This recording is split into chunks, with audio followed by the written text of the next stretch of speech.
दिलीप जायसवाल यहाँ पर भाजपा के अध्यक्ष हैं।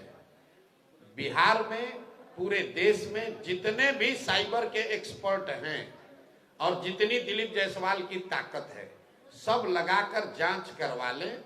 अगर एक भी गलती कहीं पाई जाएगी तो हम पूरा ही अभियान ही वापस ले लेंगे। लेकिन उसी बयान में हमने ये भी कहा कि जब दिलीप जायसवाल ने बात छेड़ दी है तो दिलीप जायसवाल को अपने ही सरकार से सही ये भी जांच कराना चाहिए कि जिस कॉलेज को कब्जा करके बैठे हुए हैं, सिखों के माइनॉरिटी स्टेटस का एकमात्र मेडिकल कॉलेज है बिहार में, और वह उसी कॉलेज में कभी क्लर्क हुआ करते थे। उस कॉलेज में जो उसको बनाने वाले थे सरदार करतार सिंह जी, उनकी संदिग्ध अवस्था में मृत्यु हुई है और ये साहब आज उस कॉलेज को कब्जा करके बैठे हैं। लेकिन अब दिलीप जायसवाल पहले बताएं कि जिस कॉलेज के तुम मालिक बन के बैठे हुए हो उस कॉलेज पर कब्जा कैसे किए हो, ये बताओ। और ये बताओ कि पिछले 25-30 साल में उस कॉलेज से बिहार के कितने नेताओं के बच्चों ने मेडिकल की डिग्री हासिल की है। इस आदमी का पूरा राजनीतिक कैरियर, ये गलत जगह इन्होंने बटन दबा दिया है। ये समझ रहे हैं कि हमको डरा देंगे। मेरे भाई, अब आप अभी 2-3 दिन के बाद मैं डिटेल प्रेस कॉन्फ्रेंस करने वाला हूं इस कॉलेज की, इनकी यात्रा पर, कि ये कैसे उस कॉलेज के मैनेजमेंट कमेटी में घुसे, अपने बहू को जो सिख है उसको उसका इंचार्ज बना दिया है। भाई, उस कॉलेज का मालिक कोई सिख ही हो सकता है। और पिछले 25-30 साल में सरकार चाहे जिस किसी की भी रही, यहाँ बहुत सारे युवा हैं, मेडिकल में आपके बच्चों का एडमिशन होने के लिए आपको 4 बार 5 बार टेस्ट देना पड़ता है।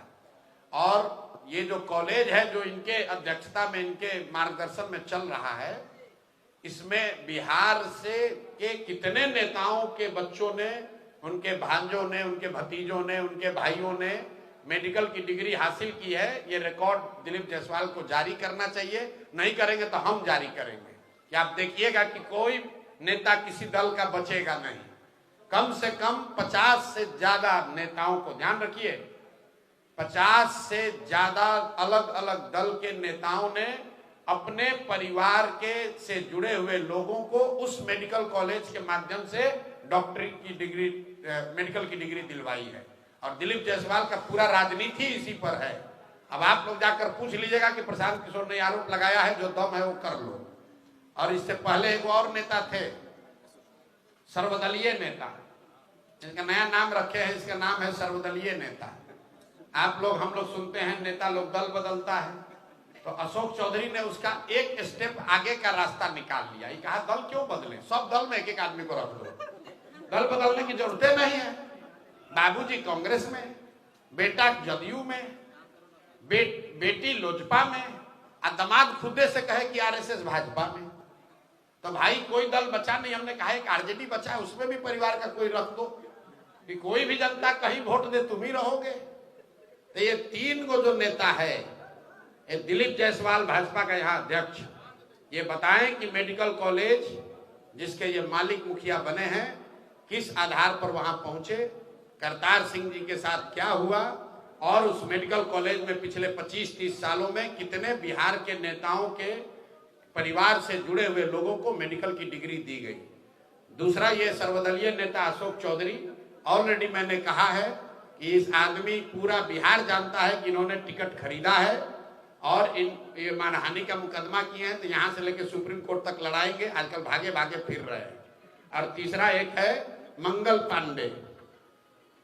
पांडे, जिनके कालखंड में पूरे बिहार में स्वास्थ्य व्यवस्था में खाली अमंगल ही हो रहा है।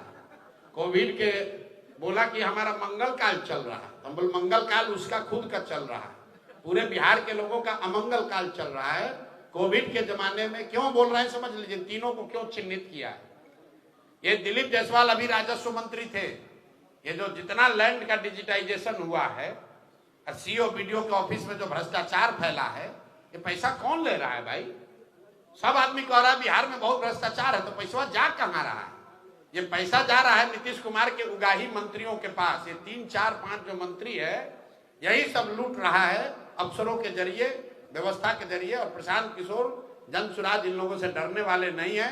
केस करना है केस करो, आके मैदान में चुनाव लड़ना है चुनाव लड़ो, कोई डरने की बात नहीं है। इनके मुखिया पर नीतीश कुमार को के बारे में मैंने कहा है कि भाई ये आदमी मानसिक तौर पर अस्वस्थ हो गए हैं, इससे बड़ा तो कोई मानहानि नहीं होगा।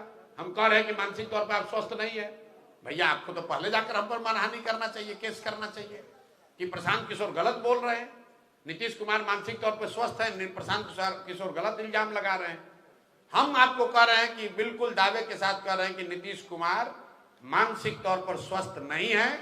अगर हम बात गलत कह रहे हैं तो किसी मेडिकल बोर्ड को बैठाकर जांच करा लीजिए, अगर उससे भी नहीं भरोसा है तो थाने में केस कर दो, उससे भी नहीं भरोसा है तो जाकर कोर्ट में केस कर दो।